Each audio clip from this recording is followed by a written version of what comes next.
Some of the leadership within the LGBT community has forgotten the roots of Pride, have forgotten that Pride began with a riot. It was about police literally shaking down gay men at bars all over the city. And then during the HIV/AIDS crisis, policing, gay men's sexuality. The leadership of the Pride March has basically turned the march over to the police, allowed the NYPD to determine every aspect of the march. It's the most wrong-headed, just anti-Pride way of thinking.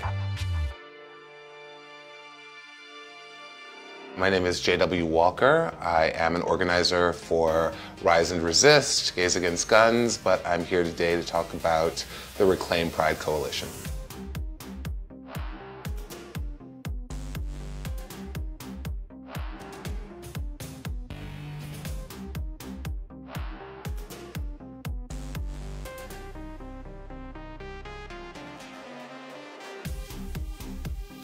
Pride to me means LGBTQ people standing up for our rights, our dignity, our ability to live our lives as openly and as completely as possible.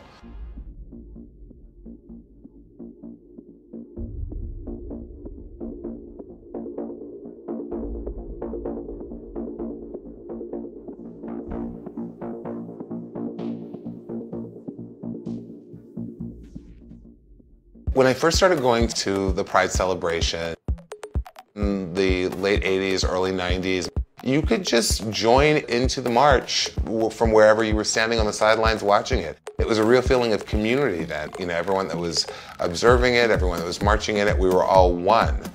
Over the course of the last 20 years or so, starting during the Giuliani administration, the march started to be more and more closed off, more and more policed, more and more barricaded. A lot of people think that this has something to do with 9/11 and terrorism, but the truth is the over-policing of the Pride March really started in the mid to late 90s. First, it started with barricading off the West Village ridiculously, so that if you wanted to go from one end of a block to the other, you'd have to travel 3 or 4 blocks out of your way just to get to the other end of the street. And then shortly thereafter, the march route itself started being more barricaded off, more policed, to the point that now the marchers and the spectators are just completely separate. Many members of our wider queer communities are fearful of police, and with good reason. When you look at the activist community of gays, you've got people that were in ACT UP, in the 80s and early 90s, who were literally brutalized by police officers on the regular. You've got people who participated in the protests against hate crimes around Matthew Shepard's death, who had, policemen on horseback charged them.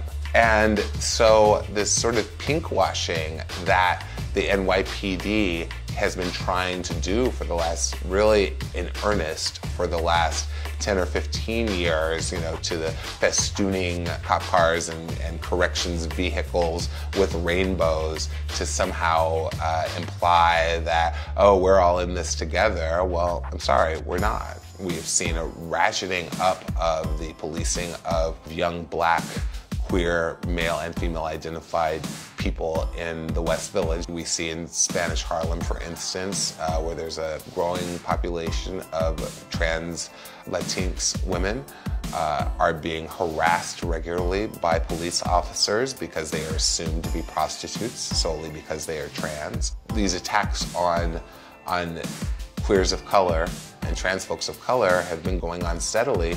Meanwhile, there's been no word from Goal about any of that.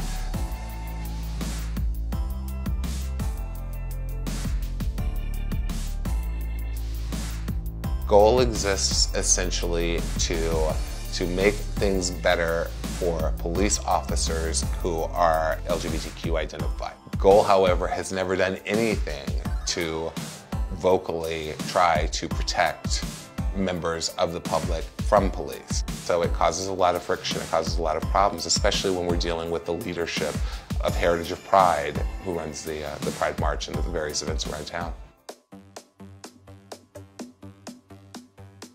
Heritage of Pride were the folks that have pursued the corporate community. They have pursued strong relationships with city government. Pride has become an opportunity to go after a market. What happens, though, is that the more marginalized members of our communities get forgotten, get left by the wayside.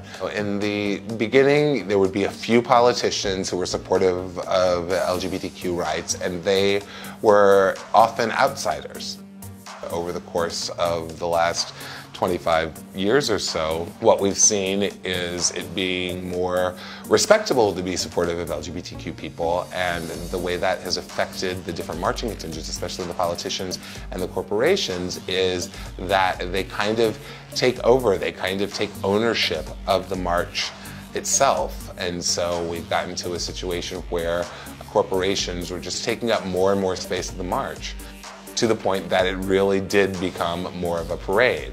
You know, it was one thing when there were a few bars or nightclubs or radio stations with floats with go-go boys dancing around, but when it becomes a bunch of banks, and then in addition banks who have really, really sketchy reputations outside of their supposed LGBTQ support, then it becomes really problematic. Then we found out that Heritage of Pride had apparently put together 6 possible new routes for the march and submitted them to the NYPD and allowed the NYPD to determine what the final route was going to be. Literally just sort of stripping Pride away from the West Village. The West Village being, you know, the home of the LGBTQ rights movement in New York City. These people that are supposed to be embodying Pride and being the beacons of Pride for the city and carrying that mantle of Stonewall have managed to get completely removed from the roots of this march.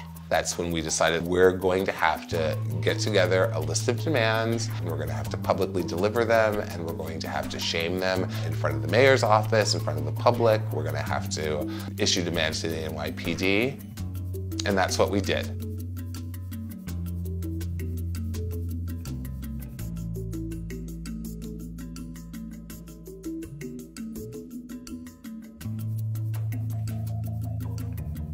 We're just getting the word out because the whole goal is to have as many members of our community engaging with Heritage of Pride in the weeks and months after this year's Pride.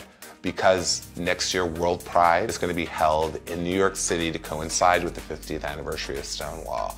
And we have it as our mission to ensure that Heritage of Pride honors the legacy of Stonewall appropriately and creates an environment where all of these, you know, millions of other people from around the world, many of whom are probably going to be coming from nations that don't have anywhere near the level of acceptance for their LGBTQ people. They're all going to be coming here, and we need to return New York to being that beacon for LGBTQ rights that it's rightly been seen as.